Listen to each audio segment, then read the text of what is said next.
Hey everybody. Hopefully y'all can hear me. I got my new microphone running and it said it was working. There's a little bit of background noise here today, so who knows. It is Thursday, the 26th of October. And I just wanted to pop on really quick and give a brief update and shoot the poo for a bit. I'll bullet point all the things that I wanted to talk about. On November 11th in Manchester, New Hampshire, I'll be at Double Midnight Comics again. This time, instead of celebrating my stuff and being with DJ, I'll be celebrating Bad Wabbit, the comic book that I worked on with Dead Man Walking and Anthony Castro. I have 30-40 copies on hand, and I'll be at the store signing. All the copies are already signed by Anthony, so you'll have both of our autographs, our signatures. And should have some stickers. He mailed me some, and I'll have some of my own stuff as well. But it'll be really cool to be in a local comic store to me and getting it in there.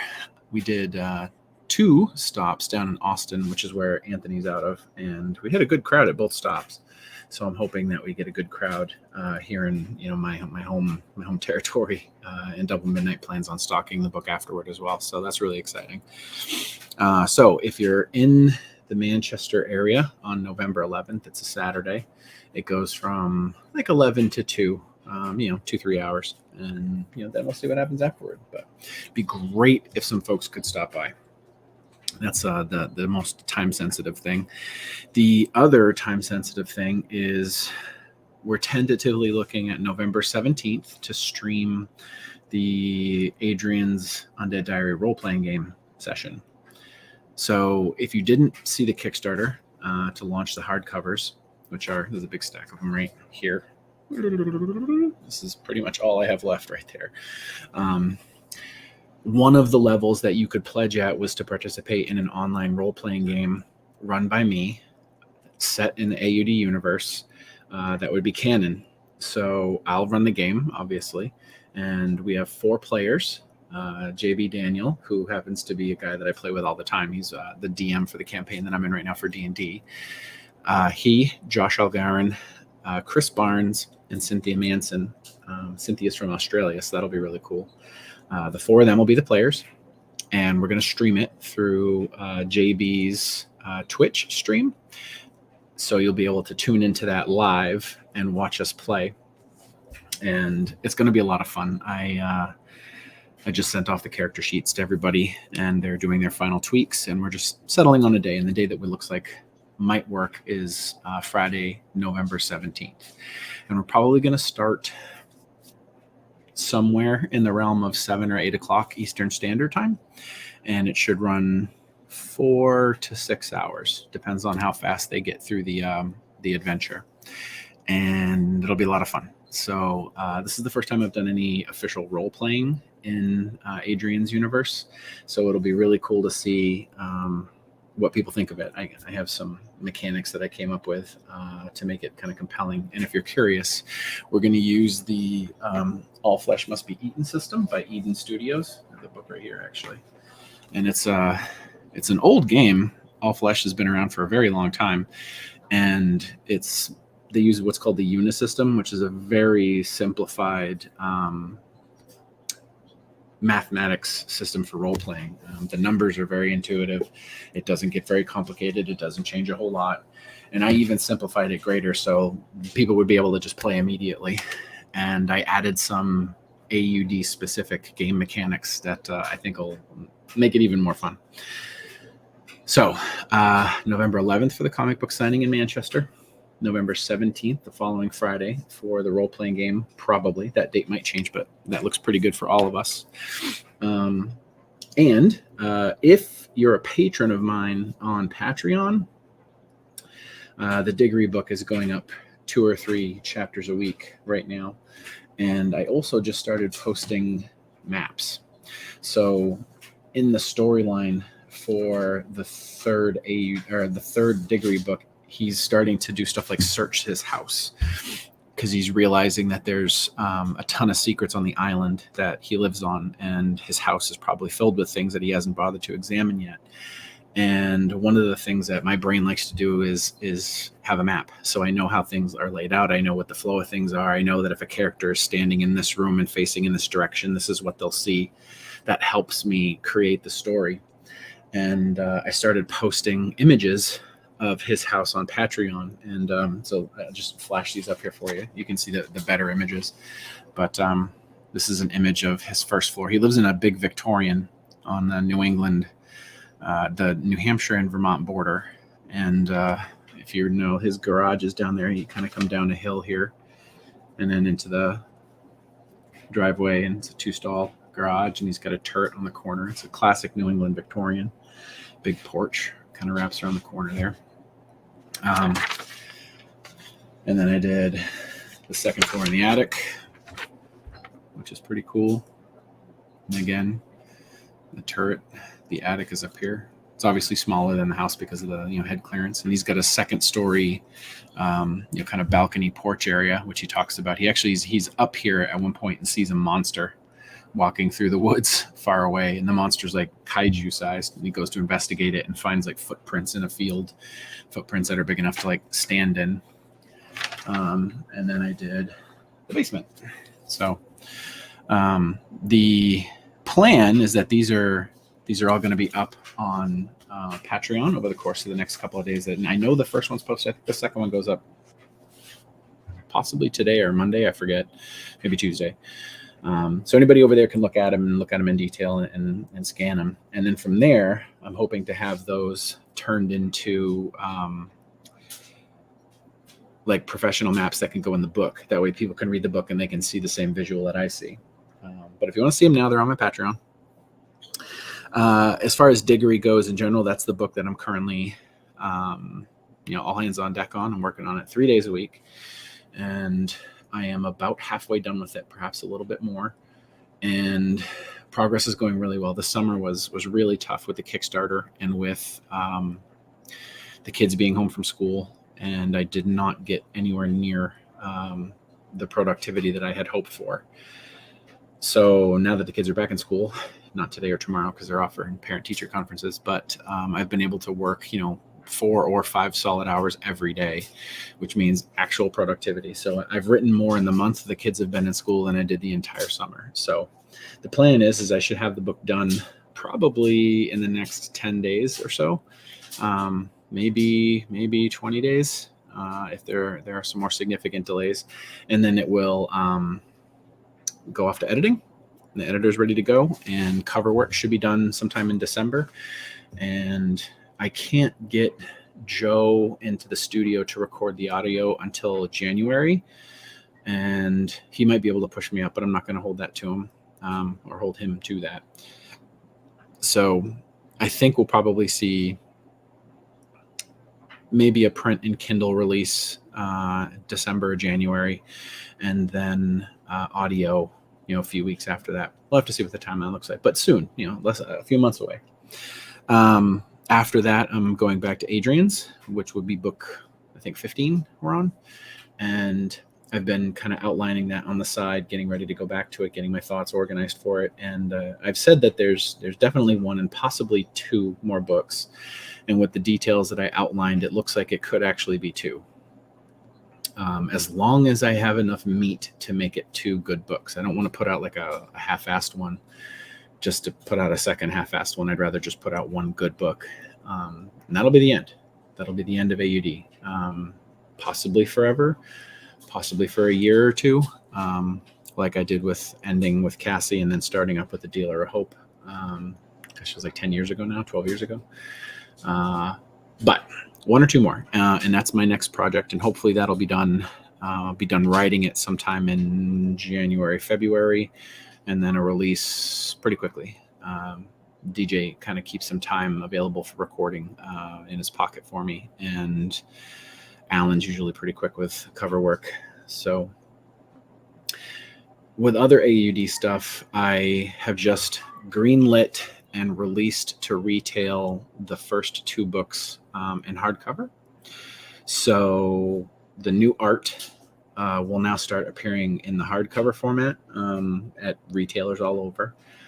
Your libraries will be able to order them. Schools will be able to order them. Bookstores will be able to order them, and you'll be able to get them on like Barnes & Noble or Amazon soon. There's no control over how long it takes for it to go from my greenlighting it into retail and then when it actually shows up. They say it could take up to 6 weeks. So I have no idea. But Dark Recollections and Alone No More are in the pipeline. And they are not exactly the same as the Kickstarter version. The cover is a little bit different. The Kickstarter version has like an unadulterated, perfect, cover on the front and the back. But the retail version on the back has to have the barcode with the MSRP and the retail stuff.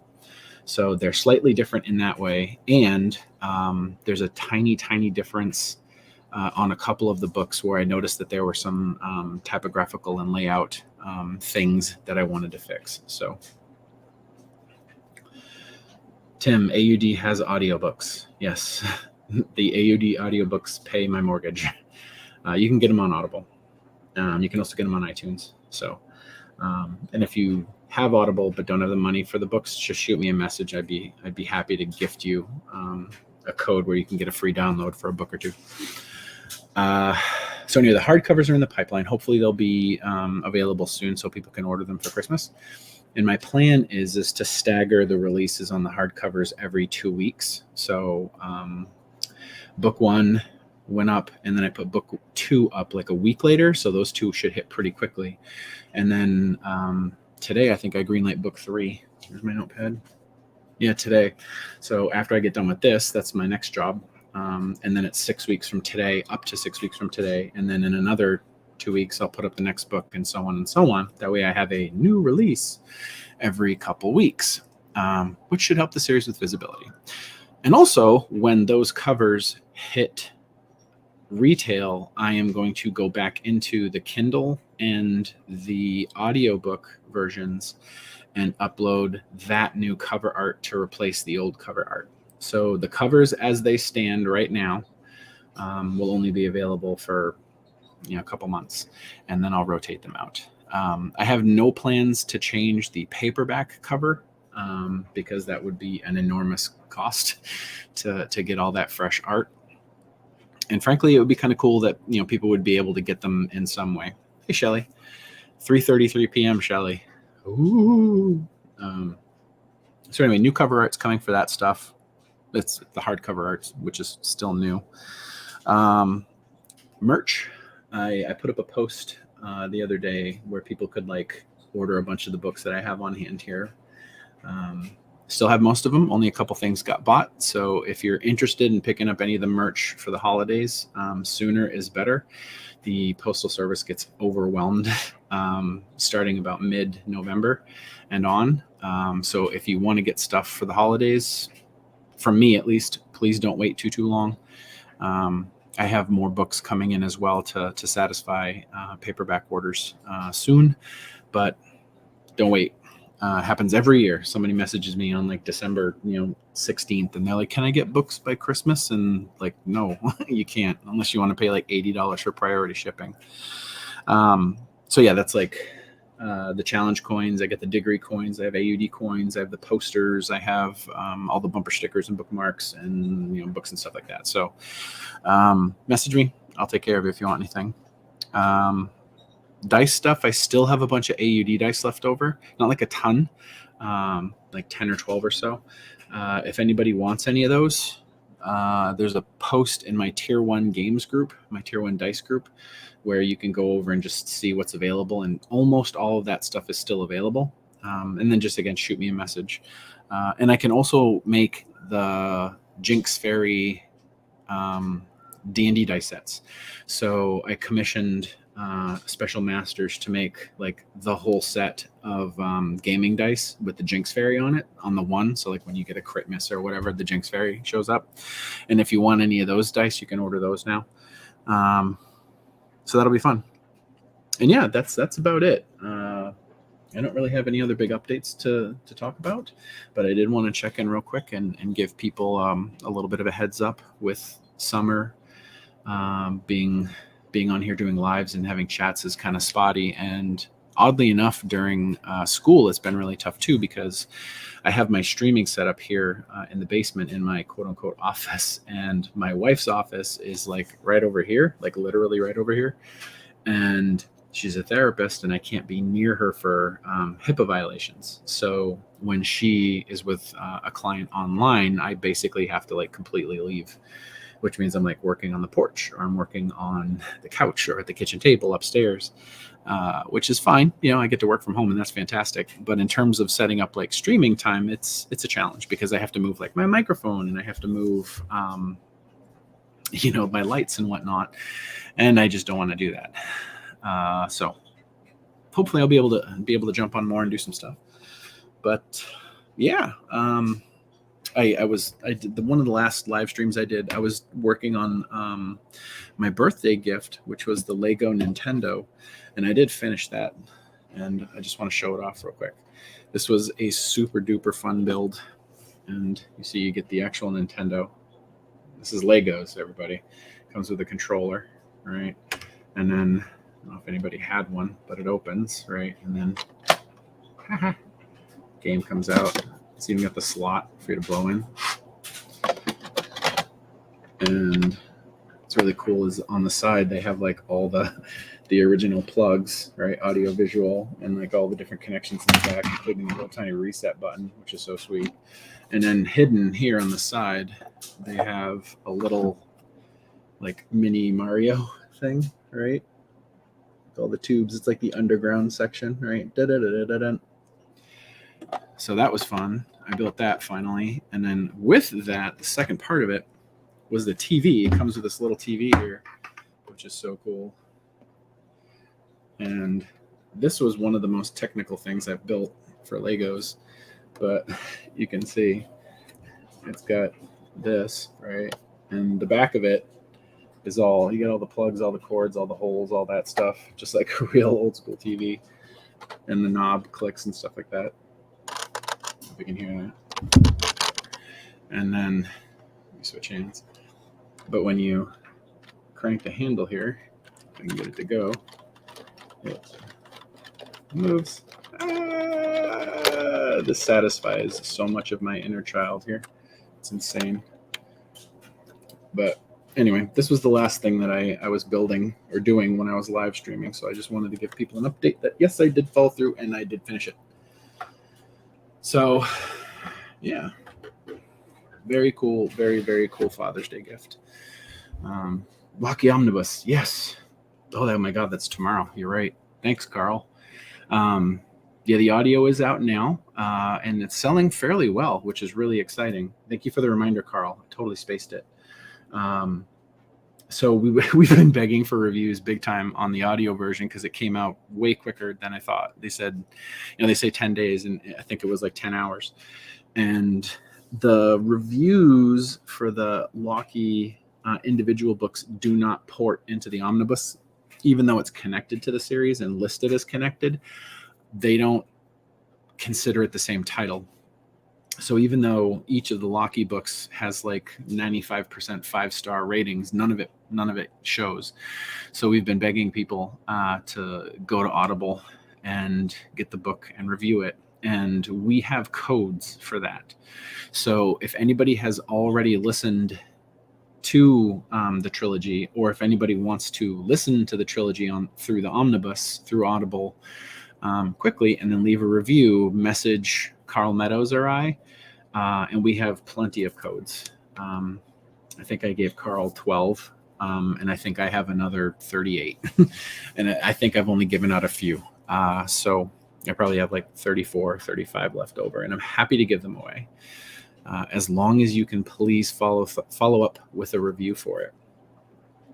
And as Carl reminded me, thank you, Carl, tomorrow the Kindle version of the Locky Omnibus drops, which is, again, the whole trilogy, the 3 bundled into one release, to give people the ability to buy, all 3 at a discount. So just like all of my full-size ebooks, they're $4.99 a piece each, which is, $15 for the trilogy. But I think I have the price for the omnibus set to $7.99 or maybe even $6.99. Either way, it's a huge deal. And you can also get it through the Kindle Unlimited subscription. And what's interesting is with boxed sets, there's like 2 whole spheres of Kindle readers that don't cross over. There's the people who buy, right? And they buy individual titles as they come out. And then there's, alongside them, are the people who read through Kindle Unlimited as the series comes out. And then there are these entirely unrelated people who only are value shoppers who get boxed sets only. And it's like as big or bigger a population as the other group. So putting out the Kindle Omnibus will hopefully drag in all those new people into the universe and give them a chance to experience Lockie and Nate and Particles and that whole crew. And alongside that, being optimistic, Carl has written 3 more books, completing a 6-book arc for Lockie. And he's written a whole bunch of stuff that brings Lockie's story up to where she intersects with Adrian in book 13 of the main Adrian's series. And it will be really, really cool if we can get some sales numbers up there and see some real demand for it so we can pull the trigger on getting it produced. It's expensive, like just being honest. And Danielle, who is a world-class narrator, is not cheap. And the books are pretty long, 8 to 10 hour recordings, which means like the narration for a single book is like $3,000. So in order for me to give the thumbs up to $10,000 in recording fees, I need to make sure that there's people who are interested in getting it. So hopefully we'll see the movement on the omnibus that will bring in enough people to move forward on 3 more. So sales of the audio version have been pretty strong in the first 15 days that it's been out. So I am pretty optimistic about at least seeing book 4. So yeah, if you're interested in supporting Carl and his wonderful addition to my universe, the audio version of the omnibus is out now and the Kindle version comes out tomorrow. So, well, technically midnight. So out of curiosity, we didn't have that many pre-orders for the omnibus because I'm not really a pre-order kind of guy. My business model has never been to put up pre-orders and then promote them. I just kind of release it and then let it come to me. We only had like 2 or 3 last time. Ooh, we got 8. Nice. So that's great. It's nice to see. And it's such a good story. And Lockie's such a fantastic character. And if you've already experienced her in book 13, you know that she has a pretty significant role to play. In Adrian's story, never mind her own, and seeing how she kind of gets to that point is a pretty sweet spot. So, all right, I'm going to get to work. I'm going to draft up the release of Midnight in hardcover for retail. And I have some promotional stuff that I should put up for the Lockie stuff, make sure all my automated stuff is ready to go. And if anybody has any other questions, you can always message me or shoot me a DM on any of the platforms you see this on, YouTube, my Facebook page, or my Facebook author page, which are different things. And thanks. I mean, you guys are awesome. I appreciate it. You're just really cool people. So have a great afternoon, and hopefully I'll see some of you on November 11th in Manchester at Double Midnight for Bad Wabbit, or we'll see a bunch of you guys watching the role-playing game hopefully on the 17th. So I'll talk to y'all later.